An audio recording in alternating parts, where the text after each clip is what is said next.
তবে নেপাল ও বাংলাদেশের বাস্তবতা এক নয়। দুই দেশের রাজনৈতিক প্রেক্ষাপট, রাষ্ট্র ব্যবস্থা এবং আন্দোলনের কারণ ভিন্ন, কিন্তু একটি মিল স্পষ্ট যে দক্ষিণ এশিয়ার নতুন প্রজন্ম আর শুধু কোনো নেতা বা রাজনৈতিক দলের ওপর নির্ভর করে না। তারা দ্রুত সমর্থন দেয়, আবার দ্রুত প্রশ্নও তোলে। সামাজিক যোগাযোগ মাধ্যমের যুগে জনপ্রিয়তা অর্জন আগের চেয়ে সহজ, কিন্তু সেই জনপ্রিয়তা ধরে রাখা অনেক কঠিন। নেপালের ঘটনাটি তাই শুধু একটি দেশের সংকটই নয়, এটি ক্ষমতা ও জবাবদিহিতার সম্পর্ক নিয়ে একটি বড় শিক্ষা।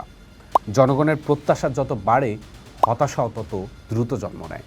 আর সেই হতাশা যখন রাস্তায় নামে, তখন সেটি শুধু সরকারের বিরুদ্ধেই হয় না, বরং রাষ্ট্র পরিচালনার পুরো পদ্ধতির বিরুদ্ধেও প্রশ্ন তোলে।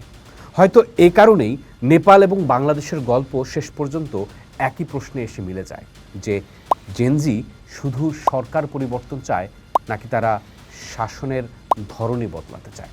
কারণ আজকের তরুণরা ক্ষমতায় কে আছে সেটার চেয়ে বেশি গুরুত্ব দিচ্ছে ক্ষমতায় গিয়ে তিনি কতটা জবাবদিহি করছেন। পোস্ট দেখুন, ভাবুন, করুন। থাকুন পোস্টের সাথে।